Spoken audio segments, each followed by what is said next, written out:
Welcome to episode 26 of the Painting Experience podcast. On the podcast, founder Stewart Cubley explores the potential of the emerging field of process arts and shares inspiration from his ongoing workshops and retreats. In this episode, Stewart shares recent workshop experiences that illustrate the powerful shift that occurs when we let go of our planning mind and allow a deeper creative force to guide our hand. There's a shift that happens in process painting. In this meeting with yourself that occurs when you're painting without an agenda and without an aesthetic and without a plan, there's something that's born. And of course it's born on the painting. We do see the surprising results from acting intuitively and spontaneously. But what's really born is inside. It's internal. What occurs on the painting is really just the tip of the iceberg. The real meaning of the process is under the surface, and it's happening within the painter. And it's truly a transformational moment. Something is born in this experience of painting for process. A phase change of the psyche, a movement from one way of being to another way of being. And this is really the essence and the meaning of process painting. It's not at all what happens on the surface. It's as though a long slumber is being interrupted and someone is waking up. Some eyes that have been long closed are finally seeing, and the person behind those eyes has shown up. And it necessitates a meeting. There's a moment that occurs in this process that I sometimes call the oh shit moment. It's like, uh-oh, there's no way out of here. I'm onto myself. I'm seeing all my strategies, and I can't use them anymore. I feel rather undefended and vulnerable and exposed. And that meeting is absolutely essential for this quality of the process to manifest, for this awakening to happen. We have to go through the fire. And the fire presents itself through this moment where we realize we truly don't know where to go. That the strategies that we brought to the table are just skin deep. They're not going to work for us. I was working with a woman just recently, and she had started her painting, and at a certain point she just got stopped and got blocked. And she said, "This is going nowhere. I had an idea this morning when I was going to paint that I was going to resolve this issue in my life, and I brought this to the painting, and I was very convinced I was going to find some answer, and it is not working. And my whole idea, it's so silly." It brought her to a dead stop. And this agenda that she brought to the table, this problem that she was going to solve through the painting process, went nowhere. And it brought her back to this uh-oh moment. She was exposed. She was exposed to her own device of trying to control. She was exposed to her own habit of trying to manage her experience and control what was going to happen in the painting process. And it brought her to a dead end. And this dead end, this uh-oh moment, is the beginning of the meeting. This is where the meeting actually starts. Because what the meeting asks of us is to be undefended, to let go of all the plans, to let go of all the hopes and all of the ways in which we think and project the experience happening in the future, to let go of all of that. And that's a very poignant moment. It's one in which we'll go to great extremes to avoid, of course. We have all sorts of ways in which we're defended against that moment. And so, in working with this person, when she recognized that her plan, that her agenda was not going to serve her, it brought her back to this moment of not knowing, this uh-oh moment. Uh-oh, I don't know where I'm going to go now. I don't know what to do. And there's a temptation, of course, to start a new painting at that point, to say, okay, well, that's not working, I'll start something else. But it's actually more powerful to stay within the uh-oh moment and keep working, and to allow then the painting to come from a very different place, which is no longer managed. It's no longer controlled. It's no longer trying to achieve something. And in doing that, the shift takes place. In giving up that control, something else takes over. We recognize that there's a much deeper level of motivation, that we can be moved from a deeper strata of our being that's not this planning mind. And that's the shift that takes place. When we give up the planning mind and allow this deeper strata to actually be guiding us, there's something incredibly satisfying about that. Time disappears. The brush seems to know where it wants to go. There's a quality of flow. There's an expansiveness of being. And as I say, it's as though these eyes that have been long closed are now opened. And we're being guided. We're being guided by something which is ourselves and yet not ourselves, as we know generally. It's not our ego selves. It's not our normal consciousness, but it's us. In the same session, I was working with a woman who had filled her painting with a number of colors sort of horizontally. There was a lighter color, almost a sky on the top, and then another blue, and then red, and everything got filled up very quickly. And so then she got stopped, and she said, I was reading in your book the chapter on Don't Kill the Void. And I feel like I've really blown it here. I've killed the void. I've filled the painting up with this color, and there's no space left, and I don't know where to go, and what was I thinking anyway, and I feel like the potential is just ruined. Here was that uh-oh moment. She had reached the uh-oh moment. And of course, we're convinced when we reach that moment that all is lost, and we have to abandon ourselves. We have to throw in the towel, and in her mind, that meant taking the painting down and seeing if maybe the second one would be a little bit better and she wouldn't make a mistake again, convinced that she had made a mistake.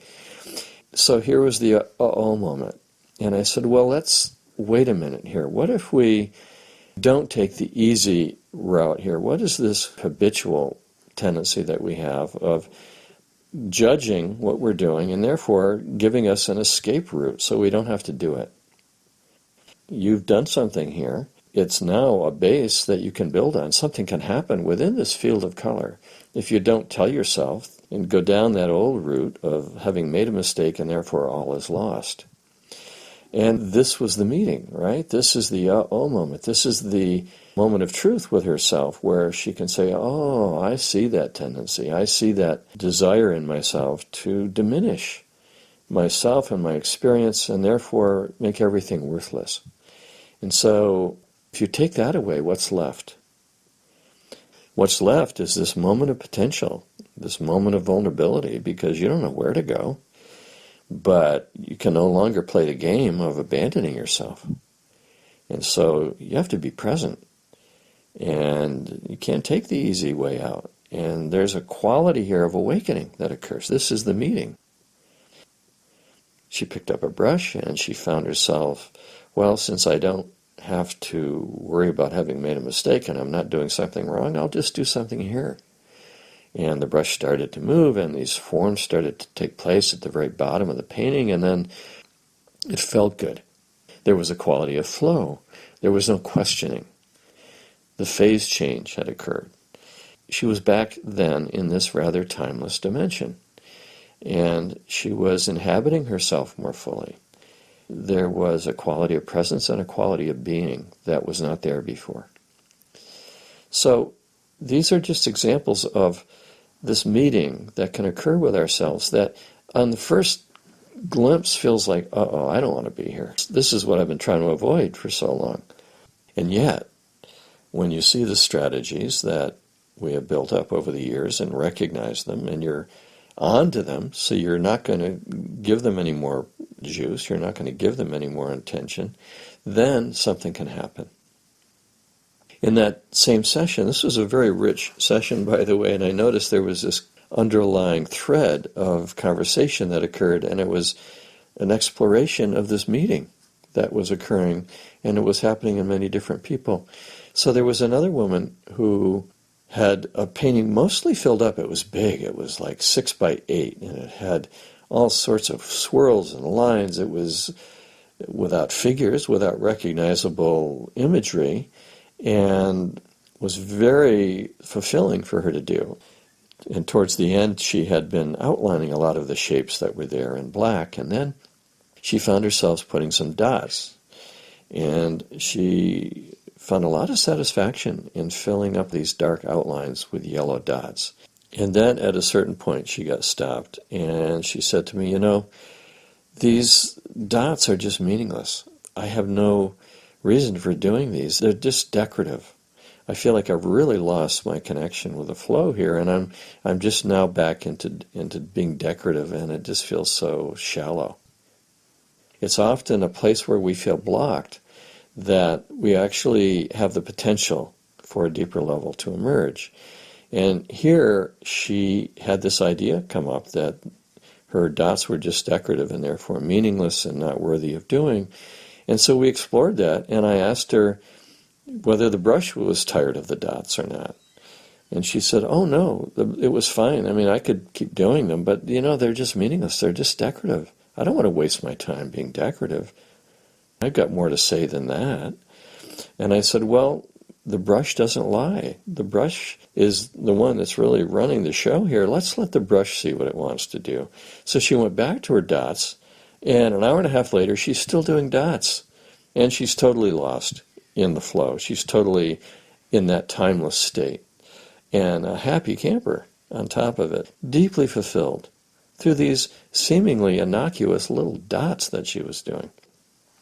This phase change, this shift that can occur in the painting process takes many different forms, but it's going to announce itself often through blockage, through dead end, through a sense of wanting to quit, of wanting to abandon what we're doing, and the feeling that we're doing something wrong. If you recognize this, then you begin to be onto yourself. You're suspicious of the voices that want to have you give up. And you say, wait a minute, here's the meeting. What's really being asked of me is being vulnerable here. What's really being asked of me is to be undefended, to not use my habitual strategies of avoidance, and to be willing to be present with this deep quality of not knowing and of being a little lost, of not being sure of myself. Isn't this what's required of the creative act itself? That we be that vulnerable, that we be that fresh, that we don't have some sort of rote technique to get over this difficult moment, that we have to be open and undefended and available. And for that reason, it's never going to go away. It's not like we're going to get over this need for having this meeting. Sometimes people say to me, I've been process painting for a long time, and how come I still get to this place? How come I still get stuck? Thank God you still get stuck. Thank God you still are challenged, that this process still has the teeth to challenge you and bring you to this place of openness and availability, where you don't have the ability to manage your experience any longer. We still have to let go. And we have to let go in a new way each time. It's not like it's ever the same. And we have to reach deeply into our own being and find a new way to respond to the situation that's truly going to be fresh. And there's a moment recognizing that we realize how much we need that, how much we are actually wanting that there's a deep thirst for that awakening. And there's a deep thirst for that awakening in the world as well. You can learn more about the painting experience and find a list of upcoming process painting workshops by visiting our website at www.processarts.com. If you enjoyed what you heard today, please share it with a friend. The theme music for this podcast comes from Stefan Jacob. We thank you for listening and hope you'll join us again soon.